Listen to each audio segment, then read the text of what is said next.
स्वामी सखा हमारे, एकांत स्वामी सखा हमारे, हे नाथ नारायण वसुदेव, श्री कृष्ण गोविंद हरे मुरारे, हे नाथ नारायण वसुदेव, श्री कृष्ण गोविंद हरे मुरारे, हे नाथ नारायण वसुदेव, श्री हरि शरणं प्रभु हरि शरणं, श्री हरि शरणं, श्री हरि शरणं, श्री हरि शरणं प्रभु हरि शरणं,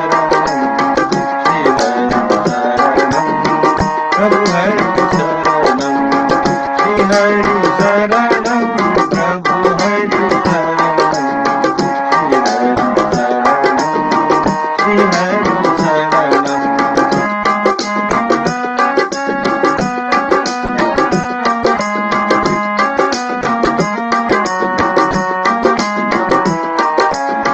श्री हरि शरणं प्रभु हरि शरणं, श्री हरि शरणं, श्री हरि शरणं, श्री हरि शरणं प्रभु हरि शरणं, श्री हरि शरणं प्रभु हरि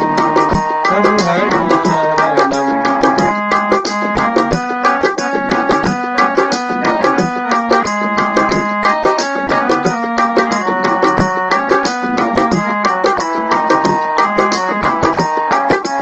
श्री हरि शरणं प्रभु हरि शरणं, श्री हरि शरणं, श्री हरि शरणं, श्री हरि शरणं।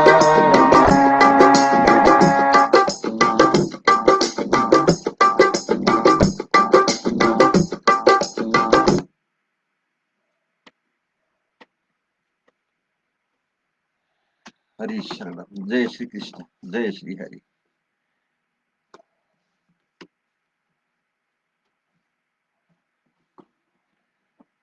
आज हरिवंश पुराणको 39औं दिनमा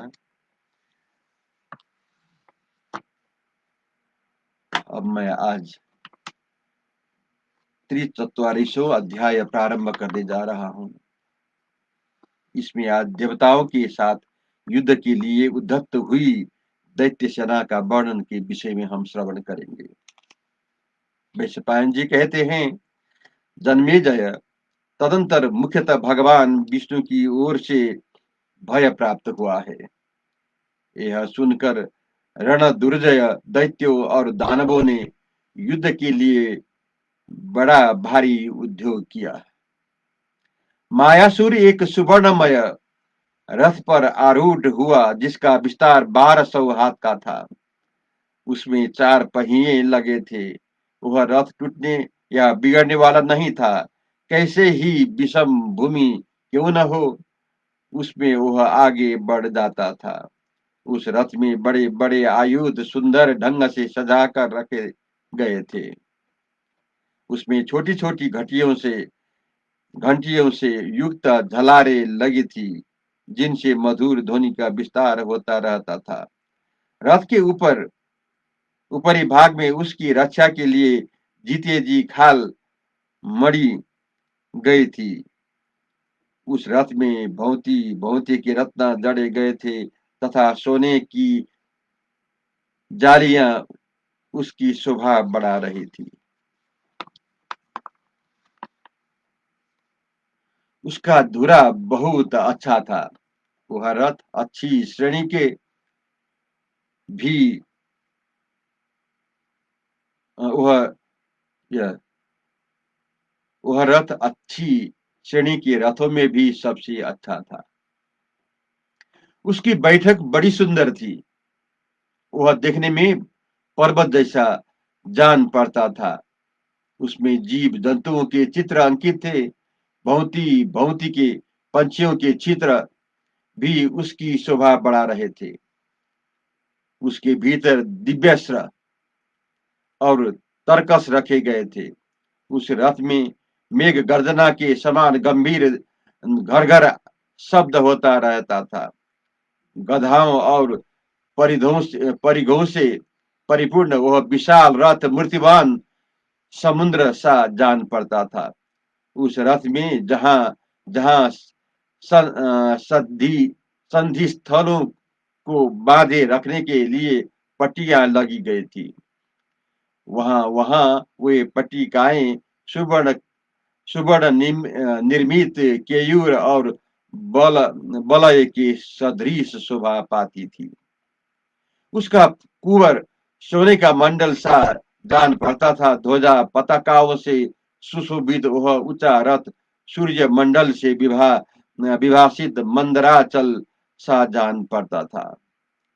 दूसरे देखने पर उसका रंग बड़े बड़े गजराजों, मेघों की घटाओं तथा भालुओं के समान जान पड़ता था। उसमें 1000 रीछ जुटे हुए थे।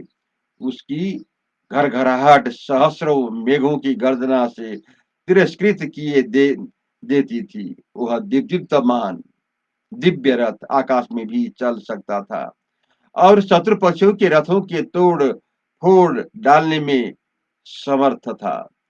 युद्ध की आकांक्षा रखने वाला मयासुर उस रथ पर सवार हुआ, मानो अंशु माली सूर्य दीप्तिमान मेरु पर्वत पर आरूढ़ हुए हो।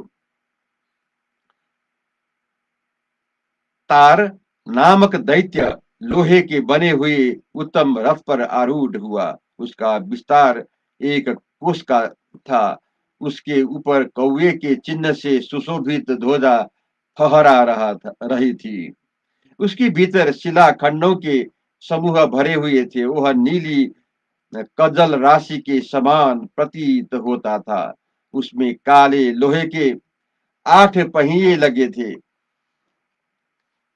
उसके ईसा दंड, हर्षे या बम, जुआ और कुंवर भी लोहे के ही बने हुए थे। उसकी कांति काले कोयले समान काली थी। वह अपनी घबराहटों से गरजता हुआ मेघ सा जान पड़ता था। उसके ऊपर लोहे की बहुत बड़ी जाली लगी हुई थी। उसमें झरोखे शोभा पाते थे। वह रथ लोहे के परिघों और फेंकने के योग्य पत्थरों के गोलों से भरा था। बहुत से भारे भाले विस्तृत पास बहुसंख्यक लड़के हुए मुद्दर डरावने तोमर और फरसे उसकी शोभा बढ़ाते थे। वह शत्रुओं के लिए दूसरे मंदराचल की भांति उदित हुआ था। उस श्रेष्ठ रथ में 1000 गधे जुते हुए थे। क्रोध में भरा हुआ विरोचन नामक दैत्य हाथ में गदा लिए उस सेना के मुहाने पर खड़ा हो गया। वह देखने में ऐसा जान पड़ता था मानो कांतिवान शिखर से युक्त कोई पर्वत खड़ा हो। दानव हयग्रीव शत्रुओं की सेना को कुचल डालने में समर्थ था। उसने 1000 घोड़ों से जुते हुए रथ को अपना वाहन बनाया। बराह नामक दानव कई हजार हाथ लंबा विशाल धनुष टंकारता हुआ दैत्य सेना के अग्रभाग में खड़ा हो गया। उस समय वह बारहों जटाओं से युक्त बरगद के समान प्रतीत होता था। खर नामक दैत्य अपने नेत्रों से रोष जनित आंसू बहाता हुआ बड़े दर्प के साथ आया और युद्ध की इच्छा से डट गया।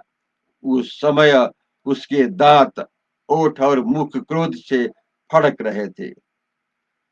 तुष्टा नामक बलशाली दानव 18 घोड़े से जोते हुए रथ पर सवार होकर आया और व्यूह में खड़े हुए दानवों के साथ स्वयं भी व्यूह का एक अंग बनकर सब ओर घूमने लगा।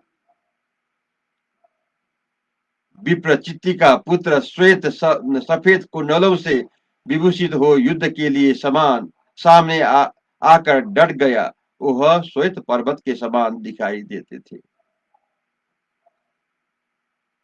बालिका ज्येष्ठ पुत्र अरिष्ट पर्वतीय शिलाखंडों को आयुध के रूप में धारण किए शत्रुओं का समान करने के लिए खड़ा हुआ।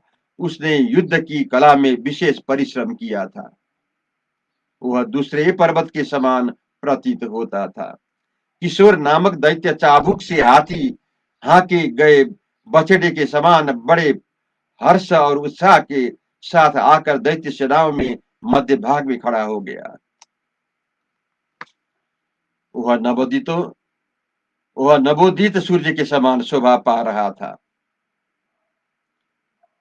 लंब नामक दानव बरसने के लिए झुके हुए मेघों की काली घटाएं के समान काला दिखाई देता था। उसके वस्त्र और आभूषण बड़े बड़े थे। दैत्य सेना के व्यूह में सुशोभित होता था। मुख से युद्ध करने वाला राहु नामक महान ग्रह हंसता हुआ आकर दैत्य सेना के मुहाने पर डट गया। वह अपने दांतों, नेत्रों और ओठों से भी आयुध का काम लेता था।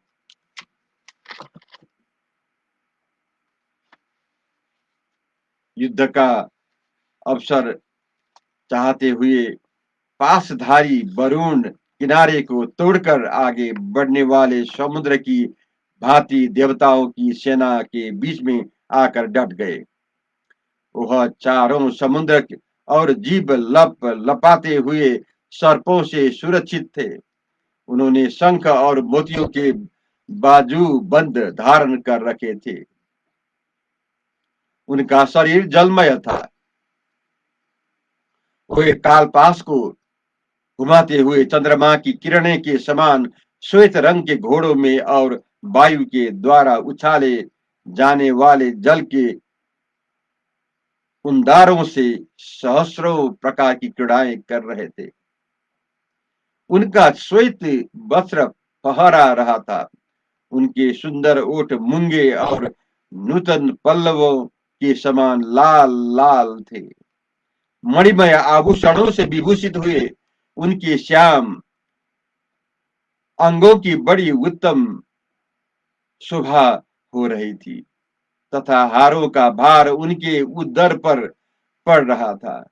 नभो निधियों के स्वामी महान शक्तिशाली राजा राजेश्वर श्रीमान कुबेर, जिनका उत्तम शरीर नीलमणि के समान श्याम कांति से सुशोभित था और जो मनुष्यों को द्वारा ढोई जाने वाली पालकी में सवार होते हैं, मूर्तिवान शंख और पद्म नाम की निधियों को साथ लेकर हाथ में गदा धारण किए दिखाई दिए। उनके साथ यक्ष और राक्षसों सेना तथा गुह्यों के गण विद्यमान थे। विमान में बैठकर युद्ध करने वाले शिवजी के मित्र राजा धीराज नरवाहन कुबेर युद्ध के लिए पुष्पक विमान में स्थित हो बड़ी शोभा पा रहे थे। उस समय वे साक्षात भगवान शिव के समान दृष्टिगोचर होते थे। उस देव सेना के पूर्व पक्ष की देखभाल सहस्त्र लोचन देवराज इंद्र कर रहे थे। दक्षिण पश्चिम की देखभाल भार पितृराज एम ने संभाला। पश्चिम पक्ष की देखरेख वरुण देवता ने की और उत्तर पक्ष का निरीक्षण नरवाहन कुबेर ने किया। इस प्रकार चारों दिशाओं में सावधानी के साथ खड़े हुए चारों उत्कट बलशाली लोकपाल अपनी अपनी दिशाओं की ओर से उस सेना की रक्षा कर रहे थे। सूर्यदेव 7 घोड़े से युक्त आकाश मार्ग गामी रथ के द्वारा युद्ध भूमि में आए थे। उनका वह रथ उत्तम शोभा तथा दीप्तमान किरणों से जगमगा रहा था। वह मेरु पर्वत के चारों ओर चक्कर लगाने वाला, स्वर्ग के द्वार पर चक्र की भांति घूमने वाला और जो प्रवाह प्रवाह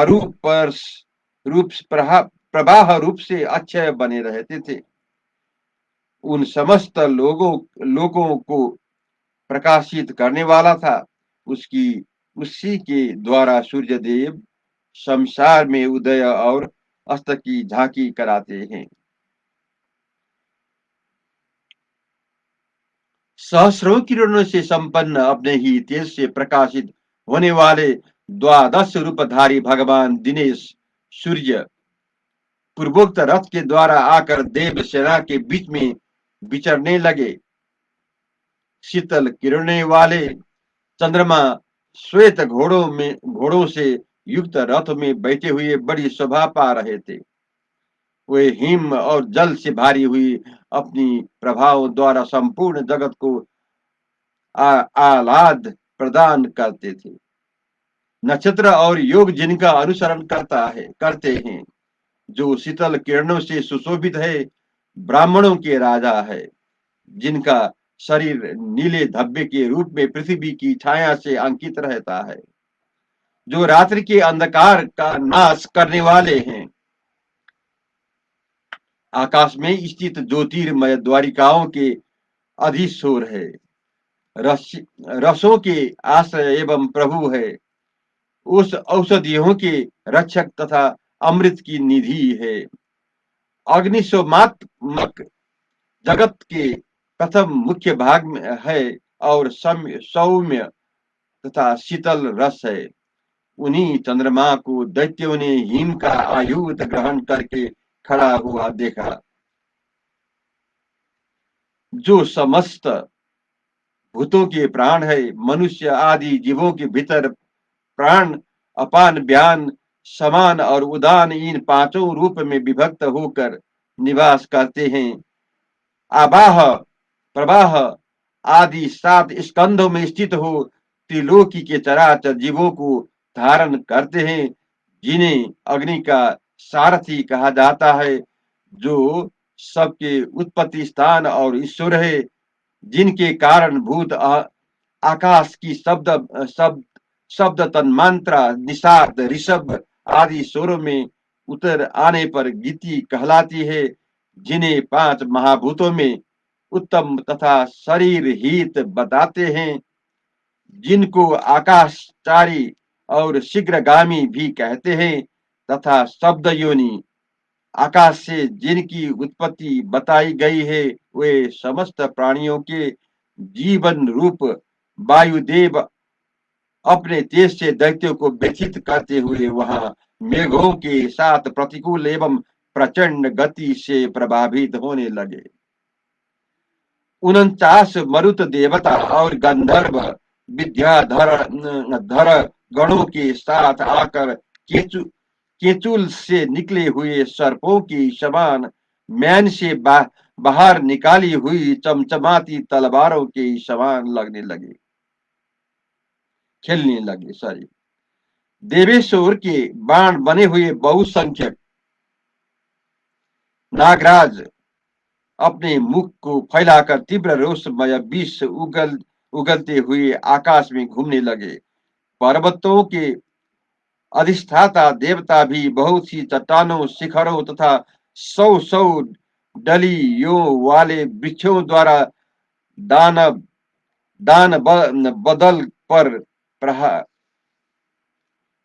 दानव दल पर प्रहार करने के लिए देवगणों की सेवा में उपस्थित थे।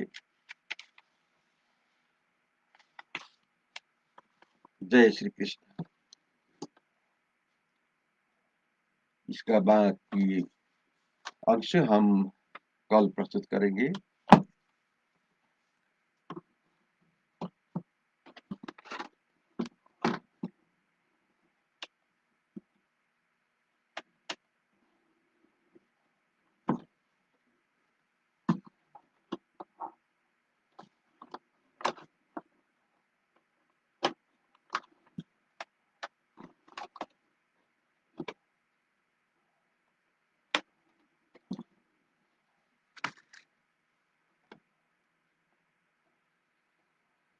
हरि शरण।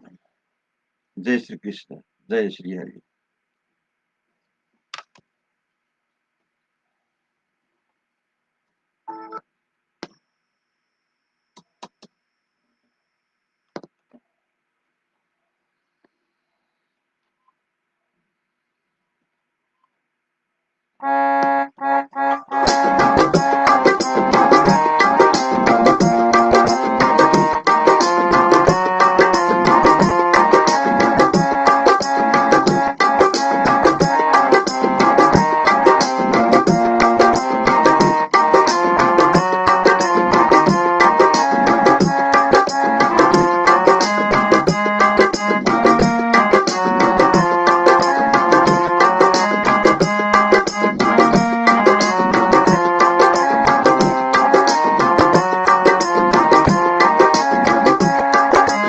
हरि शरणं प्रभु हरि शरणं, श्री हरि शरणं, श्री हरि शरणं, श्री हरि शरणं, श्री हरि शरणं, श्री हरि शरणं, प्रभु हरि शरणं, श्री हरि शरणं।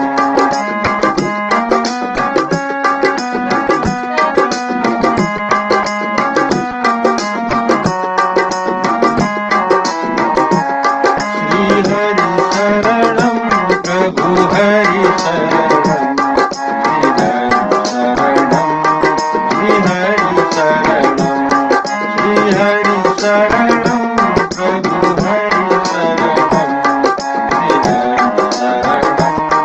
श्री हरि शरणं, श्री हरि शरणं।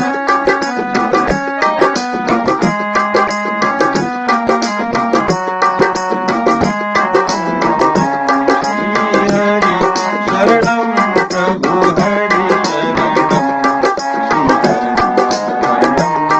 प्रभु हरि शरणं।